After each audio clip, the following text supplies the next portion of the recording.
Hello and welcome to Greeting Star. I'm glad you could join me today. Before we get started, I wanted to let you guys know that I have an ebook that I've written and it's on Amazon. You can find that at amazon.com/author/Greeting Star. It's a great book for beginners. It has step-by-step instructions, but it's also good for anyone else who enjoys making cards because there's lots of projects in it. Okay, so today I'm going to be doing some Valentine Day cards here that you can see, and I don't know if you can tell from the picture, but the hearts in the frame is a cut file that I created, and if you visit my blog at greetingstar.org, you can download that cut file for free. So again, that's greetingstar.org, and you can cut it out of paper, you can print it out and foil it like I've done here with this purple heart card here. And so this is just an example of some of the things you can do, because I also have not just the cut file but a JPEG of it, so you can print that out. You have to have a laser printer in order to foil it or use some other method. Okay, so this is the cutout, and I decided that it would be really cool to maybe put a picture behind the heart there. And so I'm just using this as an example to show you what it would look like. This isn't a personal photo, it's just one on the back of a pattern paper pack that I had from Colorbach. So I'm just tracing it here, and we're going to cut it out and then make the card. Okay, so here I'm going to cut it out, and I'm not going to cut right on the line. I'm going to come out a little bit from the actual tracing so that way there'll be enough of an edge to glue it down to that heart there. And I'm just going to use some Tombow Mono multimedia glue here to glue all of this down onto my white card base and to adhere the photo to the this card panel.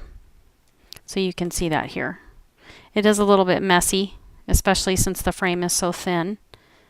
So I do create a little bit of a mess on my mat here, so I'm just going to get a piece of paper to put down so that way it doesn't get on my card. So here we go. Now if some of that glue does seep out of the edge, which it did here, you can rub it away with your finger, or they also make this really neat eraser that's for adhesive. It takes care of it really well.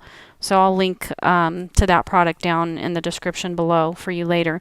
Now here is a printout, and I used my laser printer to print the JPEG of this cut file out, and I can use these to foil and create another card. So you'll see me do that. I use some glitter foil, and I also use some like purplish pink foil to do that. So this here is the gold glitter foil. I think it's really pretty.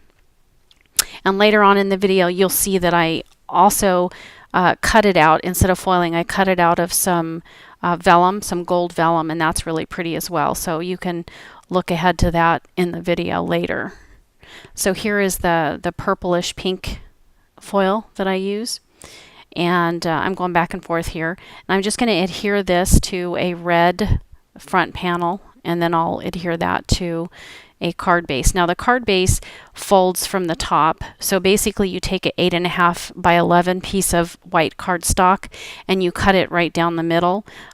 So you're going to be cutting it, you want to lay it portrait on your trimmer and just cut it at 4.25 inches, and then you are going to score it at 5.5, so that way you get that top folding card. So now I'm just trimming down the foiled one that's the sort of purplish color, and I'm going to back it with some of this pretty purplish color cardstock. That's from Coordination Spring Garden that you saw there. And I'm just trimming this down. Now this is a 5.5 by 4.25, 4 1/4 quarter card.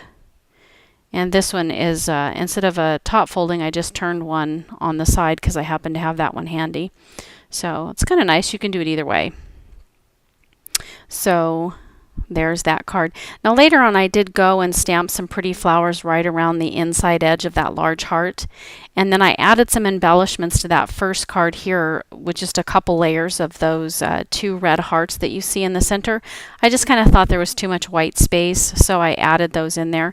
And then I decided to embellish it further by adding some glitter glue right down the middle. But as you saw a moment ago, you could use Nouveau Crystal Drops, or you could use that Tulips brand bead in a bottle. So either one you want to do, whatever you happen to have, even some rhinestones. Now this is the pretty gold vellum paper that I cut it out of, and you'll see here in a minute that I go ahead and I'm trying to decide what color to use for the background for this, and this is the Coordinations paper pack there. I didn't quite catch what it was called, but I'll link it down in the bottom. So I'm just testing this out on different colors. They actually all look really pretty. I like the darker colors better though. And I don't know, I just couldn't really decide which one I like the best. And then finally I pulled out some red cardstock and it was perfect. And I thought, yeah, this works. This just makes the gold really pop. So I'm going to trim down that red panel to put that on and make a card out of it. Now I apologize because I didn't show on the video the complete card, the finished card, but there's a picture of some of the ones that I made. I made quite a few different ones with this particular cut file, so it's kind of neat. You can do lots of things with it. Thanks for watching, guys. I hope you had fun with the video, and I hope you get to make some cards too. Remember to like and subscribe. That helps me a lot because I'm still working on getting enough subscribers to be part of their program for monetization. And check out my ebook, Illustrated Card Making for Beginners, on Amazon.com/author/greeting star. Thanks so much and have a beautiful day.